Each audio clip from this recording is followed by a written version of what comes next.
വിദ്യാഭ്യാസ വകുപ്പ് തയ്യാറാക്കിയ ചോദ്യാവലിയിൽ സവർക്കറെ പുകഴ്ത്തി ചോദ്യം. മഞ്ചേശ്വരം, കുമ്പള, കാസർഗോഡ് ഉപജില്ലകളിലേക്കായി തയ്യാറാക്കിയ ചോദ്യാവലിയിലാണ് ഈ വിവാദം. LP സ്കൂൾ വിദ്യാർത്ഥികൾക്കായുള്ള ഫ്രീഡം ക്വിസിലാണ് ഇത്തരത്തിലുള്ള ചോദ്യം ഉൾപ്പെട്ടിരിക്കുന്നത്. ചോദ്യാവലിക്കെതിരെ വിവിധ സംഘടനകൾ പരാതി നൽകിയിട്ടുണ്ട്. കാസർഗോഡ് ജില്ലയിലെ 3 ഉപജില്ലകളിലെ LP വിദ്യാർത്ഥികൾക്കായി തയ്യാറാക്കിയ ഫ്രീഡം ക്വിസിലാണ് സവർക്കറുമായി ബന്ധപ്പെട്ട ചോദ്യം ഉൾപ്പെടുത്തിയത്. ബ്രിട്ടീഷുകാരുടെ കയ്യിൽ നിന്ന് ഏറ്റവും കൂടുതൽ ശിക്ഷ ലഭിച്ച സ്വാതന്ത്ര്യ സമര സേനാനി ആര് എന്നായിരുന്നു ചോദ്യം. BD സവർക്കർ എന്ന് ഉത്തരമായി വരുന്ന ഈ ചോദ്യം ഉൾപ്പെടുത്തിയതിനെതിരെ MSF രംഗത്ത് വന്നു. മുസ്ലിം ലീഗ് വിദ്യാഭ്യാസ വകുപ്പ് ഭരിക്കുമ്പോൾ ഇത്തരത്തിലൊരു ചോദ്യം എങ്ങനെ ഉൾപ്പെടുത്തിയെന്നാണ് MSFകാരുടെ ചോദ്യം. ഈ വിഷയം പരിശോധിക്കുമെന്ന് അധികൃതർ അറിയിച്ചിട്ടുണ്ട്. സംഘപരിവാറിനെ സ്വാതന്ത്ര്യ സമരത്തിൽ പങ്കാളിത്തം ഉണ്ടാക്കാൻ UDF ശ്രമിക്കുകയാണെന്ന് SFIയും ആരോപിക്കും. മുസ്ലിം ലീഗിന്റെ സംഘപരിവാർ വിരുദ്ധ നിലപാട് വെറും തട്ടിപ്പാണെന്നും കച്ചവടവും അധികാരത്തിനോടുള്ള ആർത്തിയുമാണ് ഇവിടെ തെളിയുന്നതെന്നും SFI വിമർശനം ഉന്നയിക്കുന്നു. ക്വിസ് മത്സരത്തിന്റെ സമനില മറികടക്കാൻ തയ്യാറാക്കിയ ടൈ ബ്രേക്കർ വിഭാഗത്തിൽപ്പെടുന്ന 5 ചോദ്യങ്ങളിൽ അവസാനത്തേതിലാണ് ഈ പുകഴ്ത്തൽ സംഭവമുള്ളത്. 3 ഉപജില്ലകളിലെയും സോഷ്യൽ സയൻസ് ക്ലബ് അസോസിയേഷൻ ചുമതലയുള്ള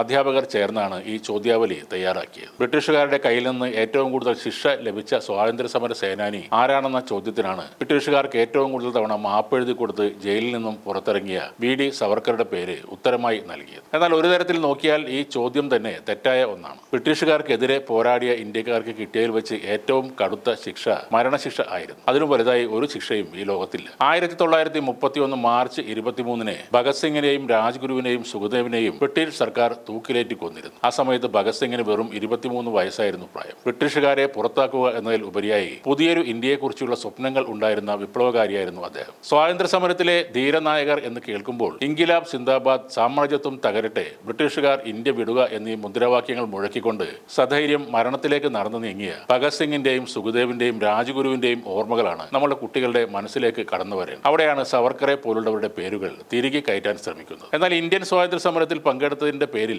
ഏറ്റവും കൂടുതൽ കാലം തടവ് ശിക്ഷ വിധിക്കപ്പെട്ട വ്യക്തി ആരാണെന്ന് ചോദിച്ചാൽ ചോദ്യവും ഉത്തരവും ഏതാണ്ട് ശരിയായി മാറും. BD സവർക്കർക്ക് ബ്രിട്ടീഷ് ഭരണകൂടം 50 വർഷത്തെ ഇരട്ട ജീവപര്യന്തം ശിക്ഷ വിധിച്ചിരുന്നു എന്നാണ് രേഖകളിലുള്ളത്. എന്നാൽ ഈ 50 വർഷത്തെ തടവിന് വിധിക്കപ്പെട്ടെങ്കിലും 1911 അറസ്റ്റ് ചെയ്യപ്പെട്ട സവർക്കർ നിരന്തരം മാപ്പുകൾ എഴുതി നൽകി 13 വർഷം കഴിഞ്ഞ് 1924 ജയിലിന് പുറത്തിറങ്ങിയിരുന്നു. ദശാബ്ദങ്ങളോളം ജയിൽ ശിക്ഷ അനുഭവിച്ച മറ്റ് നിരവധി സ്വാതന്ത്ര്യ സമര സേനാനികൾ ഇവിടെ ഉള്ളപ്പോൾ സവർക്കറെ മാത്രം ഇത്തരത്തിൽ ചിത്രീകരിക്കുന്നത് തെറ്റായ ചരിത്രം പഠിപ്പിക്കുന്നതിന് തുല്യം തന്നെയാണ്.